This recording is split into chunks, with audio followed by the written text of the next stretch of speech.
De volta com o Ponto com o News para falar sobre política e a gente recebe o doutor em Sociologia, Tiago Valenciano, nosso cientista político. Tiago, seja bem-vindo, bom dia. Bom dia, Ronaldo, bom dia a todos que nos acompanham nessa manhã. Bom, você já estudou bastante nessa sua trajetória acadêmica todos os embates políticos que a gente está vivendo no Brasil nesse momento. Em várias cidades brasileiras, o segundo turno, temos aí embates políticos importantes, inclusive aqui em Maringá. Mas, curiosamente, enquanto a gente tem um embate político municipal aqui no Brasil, nós temos nos Estados Unidos a corrida presidencial. E eu estava observando vários comentários, a respeito da política nos Estados Unidos e como os analistas estão surpresos com a qualidade do debate ou da ausência do debate político nesse ano nos Estados Unidos, digamos assim, um jogo mais baixo, mais emocional nos Estados Unidos. Isso faz parte da história dos embates políticos, seja aqui no Brasil quanto em diferentes partes do mundo, Tiago? Assim Ronaldo, a gente vê que o eleitor, em geral, ele acaba sempre pensando muito mais com o coração do que com a razão. As campanhas, em sua grande maioria, elas adotam uma trajetória mais emotiva e menos propositiva. E aí a emoção ela vai passar tanto para a questão do amor quanto da questão do ódio. São dois sentimentos que vão caminhar muito próximos em relação às campanhas eleitorais. E o eleitorado também espera um pouco isso. O eleitorado quer ver o adversário, se ele é partidário de algum candidato, sofrendo, ele quer ver a vida do outro adversário sendo exposta, ele quer ver um adversário tentando fazer com que o outro se altere, com que o outro perca o juízo. E é um pouco o que a gente está vendo na eleição dos Estados Unidos e em algumas eleições do segundo turno no Brasil. E esse é um caso que a gente acaba tentando fugir disso ao longo de cada eleição, mas a gente não consegue fugir. Por quê? Porque o eleitor sempre vai esperar que a emoção toque ele na hora da conquista do voto do que realmente a gente pensar com a cabeça, ou a gente pensar com as ideias que realmente vão trazer algum benefício, seja para o país, seja para os municípios. Ou seja, a campanha sempre busca o eleitor torcedor. O eleitor torcedor, que foi até um dos artigos que a gente acabou colocando no livro que eu fiz recentemente, ele acaba aparecendo o momento todo. E a gente vem acompanhando isso com mais frequência desde 2014, após o segundo turno entre a Dilma Rousseff e o Aécio Neves. E aquele episódio do segundo turno fez com que as torcidas para um dos lados fossem mais afloradas do que necessariamente o debate político, a questão nacional estando em vigor. E esse movimento de torcida acabou chegando também nas eleições municipais desse ano. Aqui em Maringá a gente sofre um pouco isso, em Curitiba, Ponta Grossa, nos Estados Unidos, enfim. Os cenários parecem que todos estão conspirando mais ou menos para a mesma direção.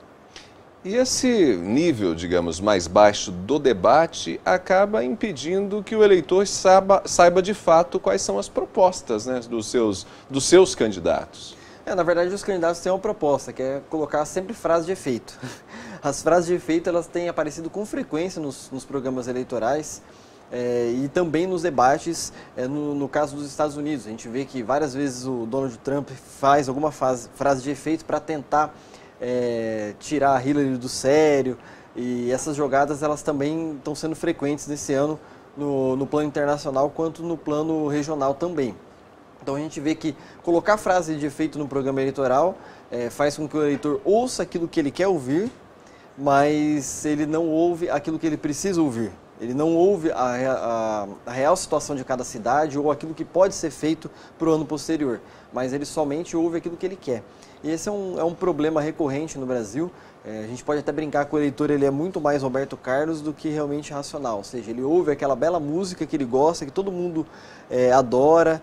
Daqui uns dias a gente está falando do Natal e o Roberto Carlos vai fazer o seu especial de Natal novamente. E as pessoas querem ouvir esse especial a cada 2 anos. Isso é um problema porque a gente acaba deixando a discussão prática de lado, e a campanha tem esse cunho pedagógico de explicar como que funciona a máquina pública, e até mesmo esse lado pedagógico fica de lado quando a gente perde um pouco o nível do debate. Quer dizer, por conta desse debate mais emocional na campanha, a gente não conhece bem as propostas dos candidatos, e ao que parece, digamos, justamente porque esse eleitor se torna um torcedor, ele também, de certo modo, compactua, né, com esse modelo de campanha em que o nível, digamos, fica um pouco mais baixo, né, mais apelativo, e o resultado, muitas vezes, da eleição, da disputa, se dá justamente em quem consegue tocar mais o eleitor, quem sabe com denúncias, com exposição de falhas, né, de fragilidades do adversário, né? Se torna uma campanha muito mais emocional e muito menos racional. E aí tocar o eleitor depende muito da estratégia que cada candidato vai utilizar, né? Ou seja, será que eu vou para a denúncia? Será que eu vou para a questão mais apaixonada? Será que eu vou expor algum problema da cidade que vai me tocar? Será que eu vou colocar alguma proposta que vai fazer com que eu acabe sendo tocado? É um problema. Na verdade, falar disso em eleição, a gente acaba fugindo desses dois pontos que eu toquei em relação às eleições. A gente não consegue nem fazer a pedagogia, que é explicar o que é a política para as pessoas, e menos ainda, após entender o que é a política, tentar explicar o que ela pode trazer de benefício para a vida das pessoas, de acordo com cada propositura, de acordo com cada lado, em respectiva disputa. Ou seja, se eu estou defendendo o candidato A ou B, eu consigo expor ou não as razões que me levam a votar naquele candidato, não as emoções, que é um problema que a gente tem passado, tanto no Brasil quanto no plano internacional. Quer dizer, a escolha do eleitor, infelizmente, muitas vezes se dá por conta desse clima de denúncias e tal, essas coisas que são mais as picuinhas da campanha, do que necessariamente por conta de projetos claros para um município, para um estado ou para um país. E o dado interessante, Ronaldo, é que a gente vê que o segundo turno ele acontece no Brasil, nas cidades que têm mais de 200 mil eleitores.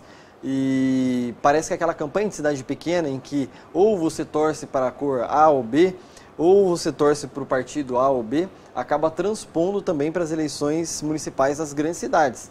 E aí a gente acaba tendo duas torcidas. Quer dizer, o segundo turno traz aquela discussão da cidade pequena, aquela cidade de 5, 10 mil habitantes, que todo mundo conhece o candidato, sabe da vida inteira dele, ou seja, não precisa ficar levantando denúncia, não precisa ficar levantando o passado, a vida anterior, a biografia, o histórico. Até porque isso já está dado, posto, claro, né? Todo mundo conhece. Todo mundo já conhece. Mas isso acaba entrando em discussão em cena quando a gente vem para o segundo turno ou para alguma eleição um pouco maior, caso de governador de estado, presidente da república, isso também acaba acontecendo e infelizmente a gente não consegue atingir muita coisa com esse tipo de debate. Tiago, valeu pela conversa, a gente se encontra na próxima semana já das eleições no segundo turno aqui no Brasil. Mais uma vez, obrigado, bom dia para você. Obrigado, Ronaldo, e bom dia a todos que nos acompanham. Nós conversamos com o Tiago Valenciano, falando um pouco sobre o clima na disputa eleitoral, né? E esse jogo mais emocional que acontece nas disputas, não apenas aqui no Brasil, mas em todo o mundo, e não é diferente na disputa nos Estados Unidos.